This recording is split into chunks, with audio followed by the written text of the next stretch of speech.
Douglas Allen Bickford is the 31st of July 2022 at about 8:50 a.m. here Pacific Standard Time.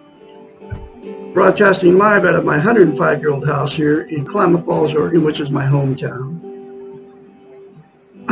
I am on Facebook and YouTube for absolutely one reason. That's to teach you how to have a healthy mind.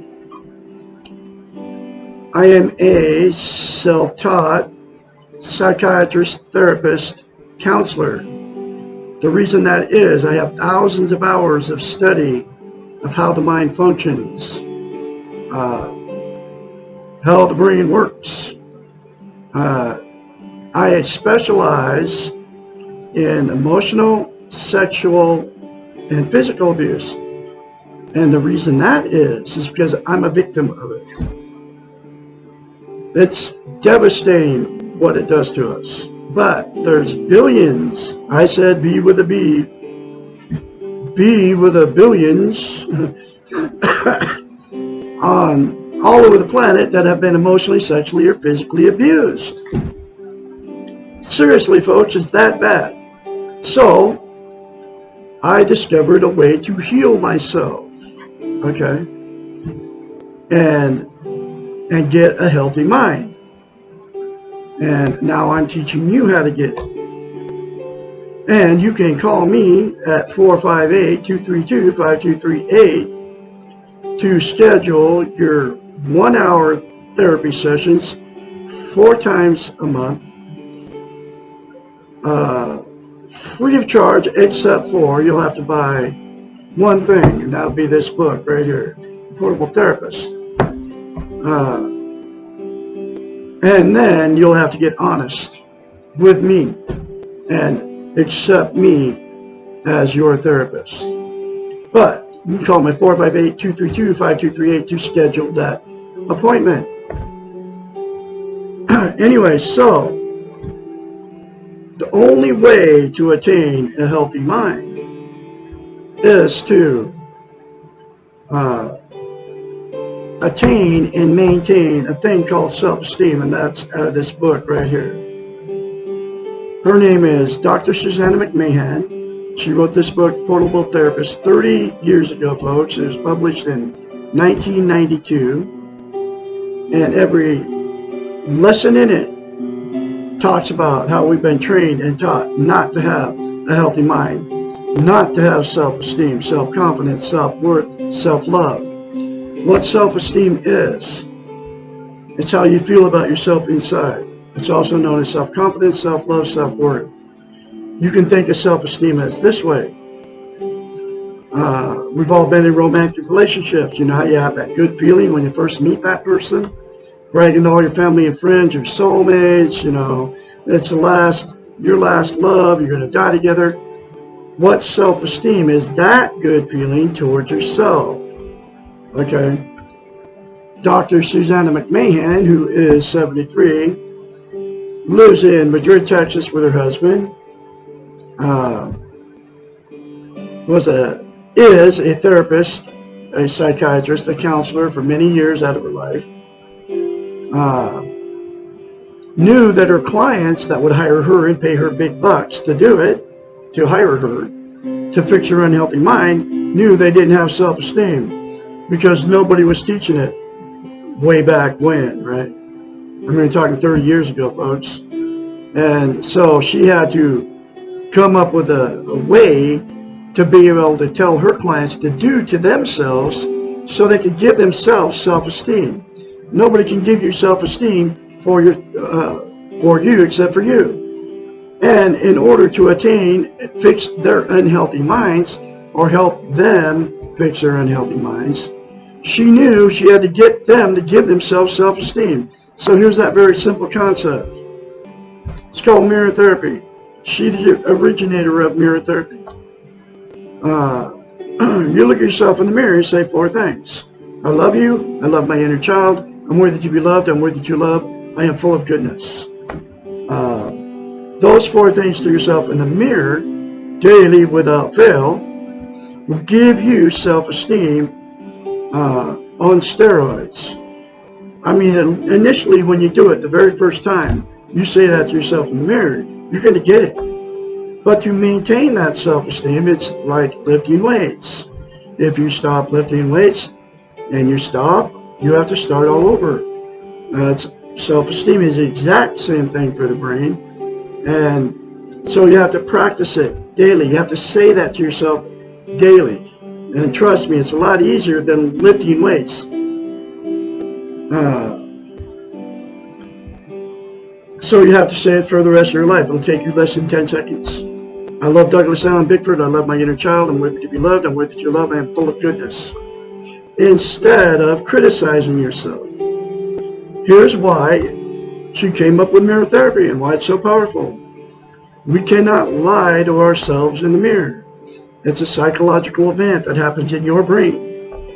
You can't look dead straight in your eyes and say something you don't believe. Okay? So, that's why you can very easily criticize yourself in front of the mirror. We all do, especially when we get older, whether you think it or say it, because that's what you believe about yourself. It comes from all your training. It comes from the television. Not comes from all the social media. They don't want us to feel good about ourselves for whatever reason. Anyway, so you can't say good things to yourself in the mirror. And those 4 things to yourself in the mirror are very good things to say to yourself, because you don't believe it and you can't lie to yourself in the mirror. So, the very first time you say it to yourself in the mirror, folks, you'll have to force yourself to do it. It'll seem very strange and awkward, but say it beyond that feeling. The more you say it, the more you feel it, and the more you believe it. The reason it is self-esteem is the most important thing that you can have as a human being. And here's why that is. We cannot be content without it. What content means is you feel good about how, where, and what you are. You also feel, it's also known as internal peace. There are 11 things that people are using to try to be content. They are Facebook, all the social media, Facebook, YouTube, Instagram, TikTok, the list goes on and on, right? Drugs, alcohol, sex, food, television, gambling, religion, material possessions, people, or money. Those 11 things are known as externals. They're outside of yourself. They can leave you at any moment. They will make you feel content, good, temporarily, but that good feeling always goes away. It's never permanent. The absolute only way to feel good about yourself permanently and get internal peace is to say 4 things to yourself in the mirror daily for the rest of your life. And like I said, it'll take you less than 10 seconds, folks.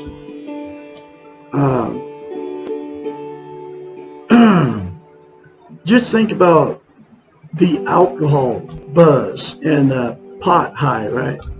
That good feeling always goes away, so you always have to use more to make this same good feeling. And the other 9 things are exactly the same thing. A like on Facebook, okay? A like on TikTok. I don't know how they do that either. But that it's always good feeling first, but then it always goes away. So, and then the other 8 things, like I said, are the exact same thing. The other reason it's so vital as a human being to attain and maintain self-esteem, we can't love without it. You can't love without it, and you can't be loved without it. So what happens is, 2 people with no self-esteem will attract each other. And then after you get together with no self-esteem, after the good feeling goes away, whether you marry him or don't marry him, all the everyday stuff starts happening, then you see the reality of that person, then you get tired of each other. So then that's when the fights and the arguments start. The drug use, the alcohol use, the going to bars, picking up strange people to have sex with, flirting right in front of your significant other, and then, you know, wife swapping, husband swapping, and all that junk that goes on. getting in the car, going down the road. I can't stand that person. And the toxic relationship becomes a new level of toxicity, right? So because it became toxic, then the two people just divorce or separate, right? And then looking for that good feeling again, that love, right? They'll go jump in another relationship without self-esteem, and the exact same thing will happen without it, okay? That's why I've been married 4 times. That's why I've had many failed relationships. It's why you've been married more than once. It's why you've had many failed relationships. And this is the first time you've ever heard any of this, because nobody's teaching it, except for Douglas, Allen, and Bickford here in Klamath Falls, Oregon. The next thing will happen that with two people that got together with no self-esteem, they'll just stay in that toxic relationship forever because they are codependent on each other for whatever reason. They can't be alone. They don't want to be failures. They don't want to be an embarrassment to all their family, friends, and church members. They're afraid to leave. They have nowhere to go. So they'll stay in it forever. And so at that point, what happens is it becomes a dysfunctional family. All the emotional, sexual, and physical abuse that those two did to each other and their children gets swept under the rug by all the children down the line, right? All the grandkids and everything. Oh, that's just grandma and grandpa, that's just mom and dad, just the way they are. And nobody ever talks about it. And then dysfunctional families produce more dysfunctional families down the line, and the cycle continues. The very last thing that will happen, two that got together with no self-esteem, right, is they've been in so many failed relationships and so many failed marriages, they'll just, boom, I'm done. They'll exit out of the romantic scene, and they'll just be alone for the rest of their lives because they don't want to fight and argue with people. But they'll be just as miserable alone as they were in that relationship with that other person, right? Because you can't be content without self-esteem. You can't have internal peace. So, my style of teaching, you can fix all of that, okay? I mean, seriously, the toxic relationship can be fixed. The person all alone, out there miserable, can be fixed by saying 4 things to yourself in the mirror daily without fail for the rest of your life. All participating people that are in all this mess, right? Get this book, go through it a lesson at a time, together, if you're alone, by yourself. Do the many more simple concepts in this book, and it'll fix you, and you won't have an unhealthy mind anymore, and you will have internal peace. Guaranteed, it works. It worked on me. And if you're in a toxic relationship and the other person don't want to change, it'll give you the strength and courage to get out of it and quit being abused. Because once you attain and maintain self-esteem, you won't let anybody abuse you anymore. It doesn't matter who it is. I had to, like, just get out of my own children, right? I can't be hanging around them. They don't make me feel good about myself. They're always complaining and they're all dysfunctional, right? Using drugs and alcohol and all that stuff to make themselves feel better. So I won't be around people that do any of that stuff. I don't have to be. It's better to be alone than be in a toxic relationship. I don't care if it's a romantic one or not. Anyway, so that's all the stuff that will happen with two that got together with no self-esteem. And like I said, the cure, the fix, is to do exactly what I said. So I'm going through this book one lesson at a time. Here's that next lesson.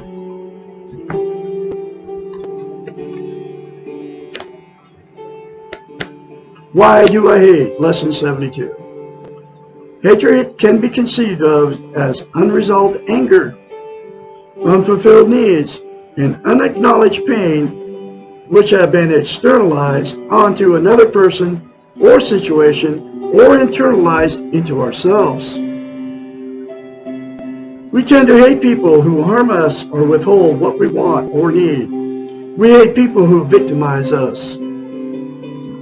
When we are victims, we hate ourselves for being weak and powerless. We hate the concept of unfairness because it makes us feel hopeless and out of control. We hate the fact that we cannot be perfect, and we hate our vulnerability in the world. We begin by hating others, and we end by hating ourselves.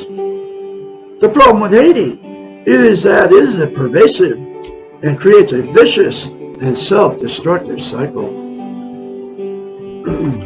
It is the opposite of acceptance. No matter how deserved the hatred may be toward someone else, our hatred is part of ourselves and eventually turns against us and destroys our own spirit and self-esteem.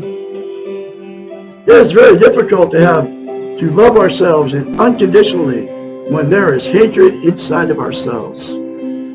Hatred is like the rotten apple in the barrel. Unless the rot is removed, it spreads to all the good apples.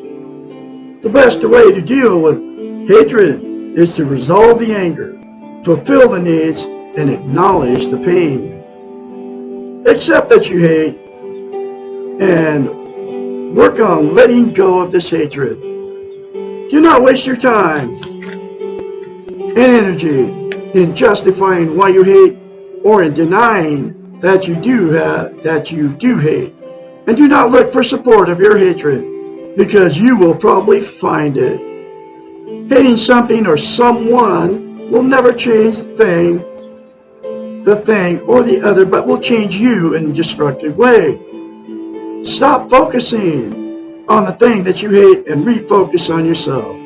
Look for the other feelings that comprise the hatred. Become aware of the sadness and the anger and the fear that are involved in your hating. Acknowledge these feelings, but do not try to control them. Remember, you cannot control your feelings, but you can control how you express them or act on them. If you feel sadness in your hatred, cry, grieve. Grieve what you are missing and let the pain pass. It will once you've dealt with it. Do the same with anger. Yell, jump up and down, beat up your pillow, write angry letters that you will never mail.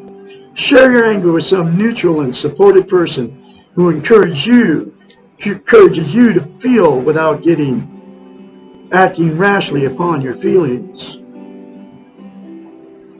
Anger, like all your other feelings, will pass if you acknowledge it and let it go. It will become impossible to hate if you no longer feel anger or sadness or fear or neediness. What is left to hate when you have taken care of your feelings and needs?